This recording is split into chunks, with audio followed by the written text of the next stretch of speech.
All right. You see this? This is the beginning of what Disney intended to leave behind, his real legacy. Disney loved mythology, symbology, and all ancient stories, and he decided to make one himself. Now, the history of cinema is a little unbeknownst to me, but I do know that when cinema and motion picture came out, one of the groups that got a hold of it right away were magicians. They knew all about perception and how to deceive people and how to make things work behind the scenes. And this was a perfect backdrop for Disney to make his own mythology. In today's video, we're just going to briefly go over what this entrance means and how it ties to each other. In most mythology, you will see that two gods pair together and then they have stories and they create children, and those children have their own stories and they create children within themselves. But you'll also see that the lineage of the gods usually have traits of the parentage within the children, within the offspring. This is kind of what's going on when Disney gives us this hint.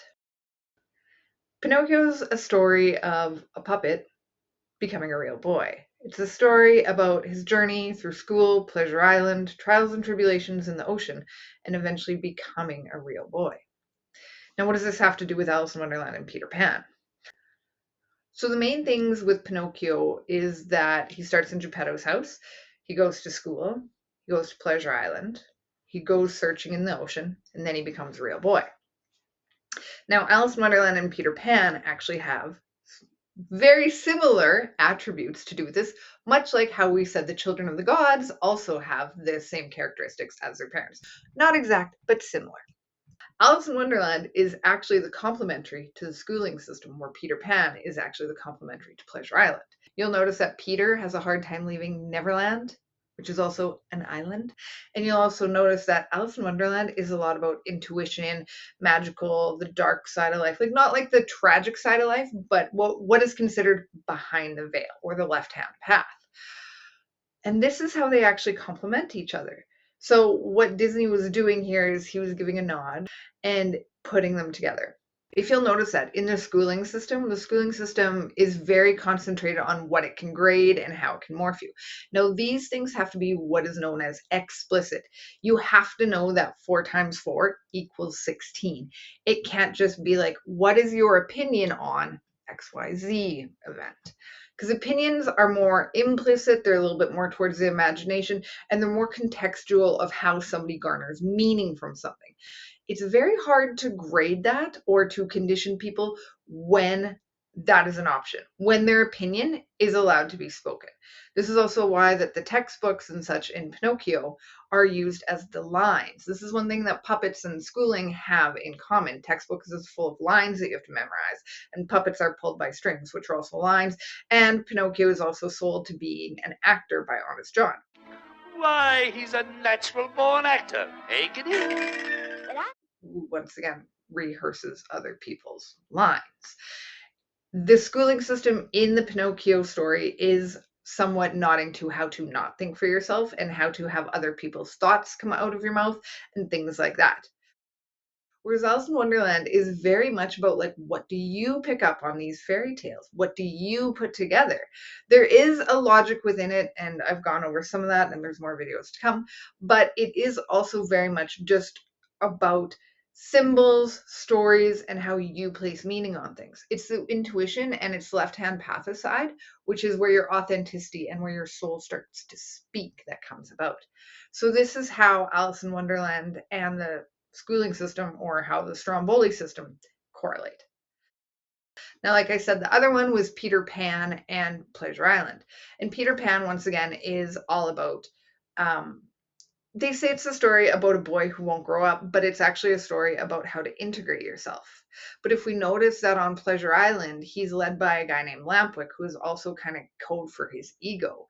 When he's at Pleasure Island, he believes that he has the right to be there because he has some sort of card or certification from Honest John.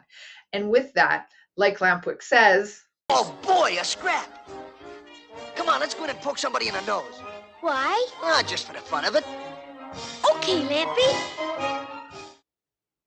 You get to go around and bash people on the head and you get to tell them what's right or wrong, which means that you get to be the external authority. I go through all of this when I go over Jordan Peterson and his view on Hook the crocodile, and I also point out a symbolic, unexpected link that kind of ties them all together. But this link is very much what he's trying to relay on Pleasure Island, is that it's very hard to get, it's very easy to be caught in what's known as the right-hand path side of life, where things are external authority, where it's like social and religious norms, and where groupthink rules. And the thing is that if you are the king of groupthink, otherwise known as the king of the lost boys, because school does not teach you intuition or vision. If you get your A pluses, if you get your honors and things like this, you get to be the king of groupthink, which means that you get to run around and bop people in the nose. This is kind of what's being relayed to here.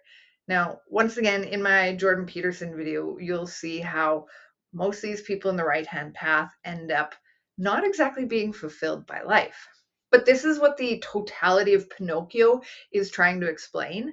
And when you complement, Pleasure Island with Peter Pan and with the Stromboli with Alice in Wonderland, you actually understand how the two of them go into having to go under the ocean and how to find yourself. You kind of have to correct what you learn in order to become a real person.